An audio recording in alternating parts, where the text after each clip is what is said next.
Hari ni kita nak masak keema daging. Special hari ni daripada India dan Pakistan.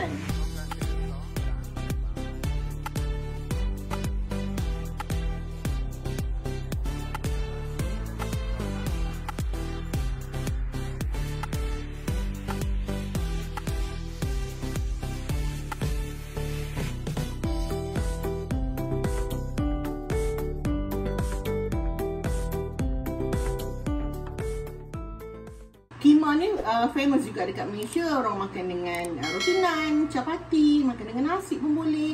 Jadi inti dalam samosa pun boleh. Keema tu sendiri namanya adalah daging cincang. Jadi hari ni kita guna daging cincang. Keema ni kan dia guna daging cincang, dia guna banyak-banyak rempah. Jadi dia bukan macam ada sempah untuk daging keema. Dia campuran rempah-rempah yang biasa ada dekat rumah lah. Jadi dia masak lama, jadi rempah tu sebati, wangi, mesra dengan daging dan juga bahan-bahan lain yang jadikan keema tu pekat, sedap. Okay, sekarang kita panaskan minyak. Dalam 3 sudu besar macam tu lah. Kita masukkan daging dulu. Kita nak masak daging ni dulu biar dia bertukar color. Daging cincang. Ya, daging cincang. Kena pakai daging cincang. Okay, kita masak daging cincang ni sekejap. Dia macam tukar pucat je sikit.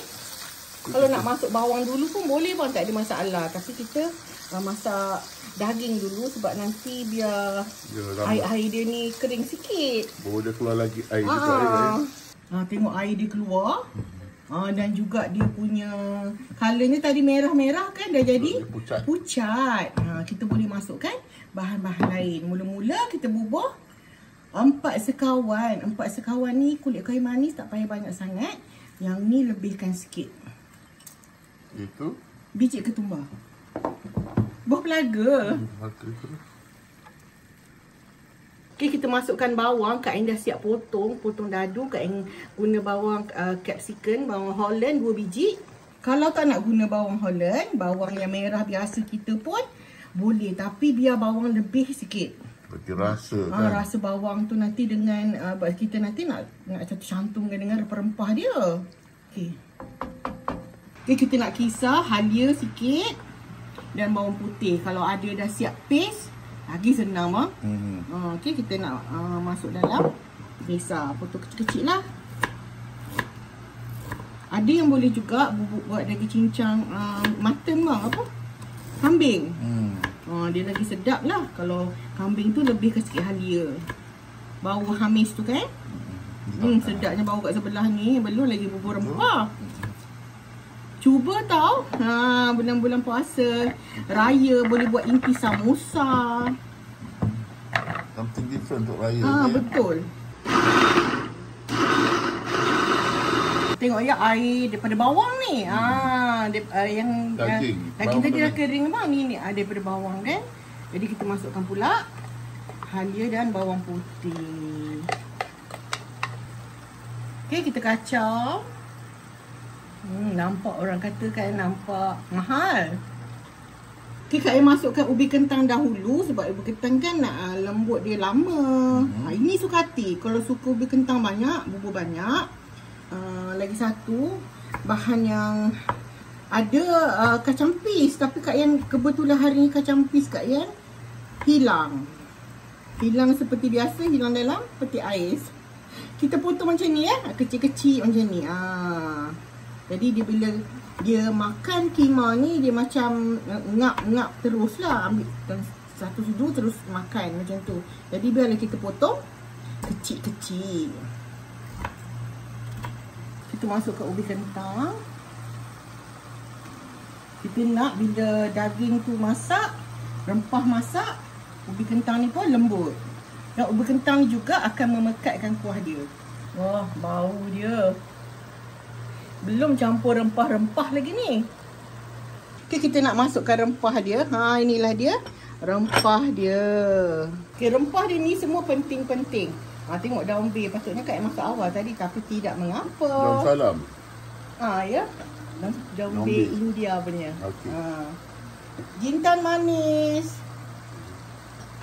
Semua 2 sudu kecil. Jintan manis. tak tahu dah mana-mana ni. Jintan putih, serbuk ketumbar, dan juga garam masala. Semuanya 2 sudu teh. Okay, last kali nak bagi dia merah, kita bubur serbuk cili. Okay, kemudian kita kacau bagi rempah tu mesra dengan daging. Lagi lama masak, lagi dia mesra, dia akan keluarkan color. Okay, cantik color dia. Selalunya masakan macam-macam ni suka ada rasa tomato. Jadi kita bubur tomato puri. Dan juga ni, selalu orang tanya Kak Em beli apa? Kak Em beli ni. Dalam tin macam ni dia lagi sedap. Ini kan rasa dia lain daripada tomato puri. Dia tomato yang fresh. Tengok dia dah siap potong. Jadi dia akan menambahkan sedap masakan. Manis-manis tomato. Tomato kita kadang-kadang tak manis. Sedapnya. Dia tak ada cili kat dia. Tak ada, dia rempah-rempah. Sebab cili tu sebut cili lah bang. Sebut cili. Dia tak ada pun cili ni, masakan Pakistan macam ni. Wah, sedapnya. Kita tunggu dia kering sikit. Cantik bang kima kita bang. Betul. Ubi kentang pun dah lembut. Kita boleh buat langkah terus. Langkah seterusnya kita masukkan garam. Masak sesedap. Tak ada bubur garam. Gula sikit je nak bagi tarik rasa. Garam sikit lagi. Okay, kita kacau.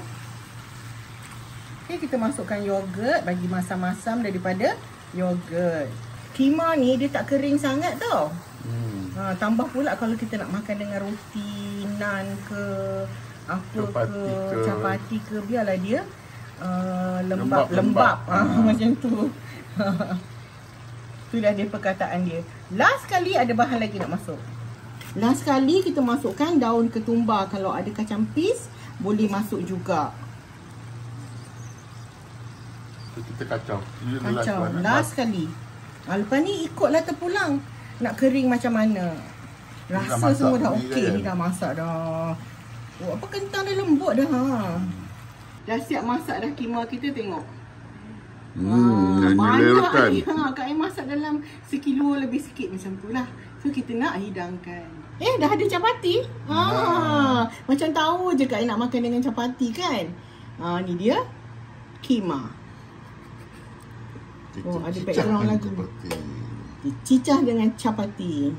Dah siap dah masakan kita hari ini, kima daging. Masakan yang paling orang kata sangat gah lah kan.